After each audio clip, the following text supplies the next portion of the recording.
उता मास्तिर कैलाश पर्वत जस्तो भिडहरू पनि छ। बाटो यस्तोतिर छ है, डाँडा काँडा पुरा हाम्रो गाउँघर जस्तो छैन त। यो ठाउँमा आएपछि विदेशमा छु जस्तो अनुभव हुँदैन। कहिले सासूको पालो, कहिले बुहारीको पालो। माछा परेनमा थोक्का भने मुसुक्क हाँस्यो। हेलो एभ्रिवान, नमस्ते, के छ हाल खबर? यस्तो जङ्गलको घुमाइ छ। आज चाहिँ समुद्र किनारामा माछा मार्नु भनेर आएको। माछा मार्न पनि अलिकति नपाइँदो रहेछ यता, त्यही भएर फर्केको हामी चाहिँ। यस्तो जङ्गल एरिया छ है, यस रमाइलो छ। भिडपाखाहरू यस्तै छन् नि। यहाँनिर बालुवा छ है, बालुवाको थुप्रो राखेको छ। किनभने यता कन्स्ट्रक्सनहरू यहाँनिर के बिल्डिङ बनिरहेको होला सायद, हामीलाई थाहा हुँदैन। उता मास्तिर कैलाश पर्वत जस्तो भिडहरू पनि छ। घुम्दै जाउँ अब, कहाँ कहाँ के देखिन्छ है त। यस्तै छ आजको हाम्रो दिनचर्या। मेरो दिनचर्या यस्तै बितिरहेको छ मलेसियाको जङ्गलमा है त। साथीहरू सबैले छोडेर गए, म एक्लै बुढो मान्छेलाई एक्लै छोडाएँ अनि। सबै नेपालतिरै पाउने झारपातहरू होइन र। यस्तो जङ्गल छ नि, यस्तो जङ्गल सायद बाघ भालुहरू पनि हुन्छ होला यसमा। पसिना भएको छु म चाहिँ साइकल पेलेर है। बाटो यस्तोतिर छ है, यस्तो बाटोदेखि साइकल दोहोऱ्याउँदै झार्नुपर्छ है। तेरिका हो, यहाँनिर हाइवेमा पुगिन्छ है। अब चाहिँ म झरेँ ल त है। डाँडाकाँडा यस्तै छ, गाउँ बस्तीहरू है। यतातिर गाउँ छ है। माछा मार्नको लागि फेरि हामी फर्केको, फेरि अर्कै ठाउँतिर फर्कियो। उता चाहिँ मेन समुद्र थियो, मेन समुद्रमा चाहिँ समाउनु दिएन, त्यही भएर हामी त्यसकै शाखातिर, त्यहाँदेखि अलिकति यता सिँचाइको लागि लिएको, यस्तोहरू हुन्छ सिँचाइको लागि लिएको यस्तो ठाउँतिर चाहिँ माछा मार्न दिन्छ। उता पनि पहिले दिन्थ्यो, अहिले नदिने रहेछ। उता भिडियो गर्नु पनि साह्रो टाइम पाइएन, साथीभाइहरूले सबैले छोडिदिइ गयो। त्यसपछि अहिले यतातिरै यस्तो म चाहिँ है।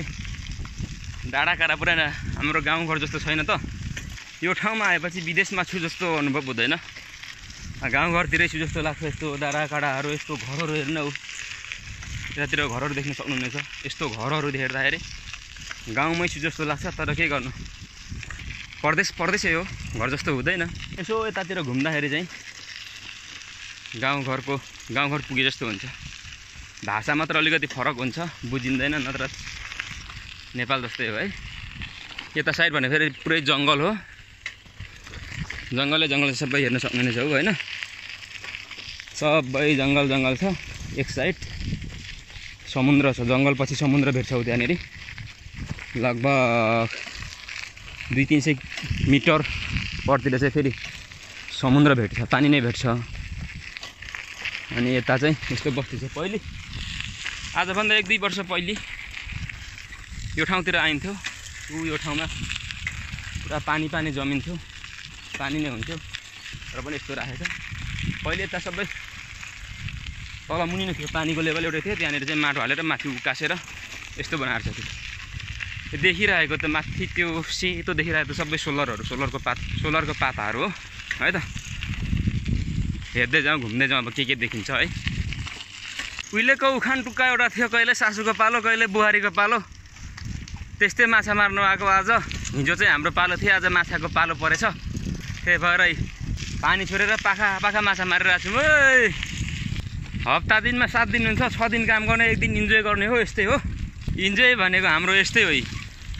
बालुवाघारीमा कुद्यौ होइन, जाल घ्याप्प हान्यो, माछा पऱ्यो भने निचीका दाँत देखायो, माछा परेनमा थोक्का भने मुसुक्क हाँस्यो, सक्यो।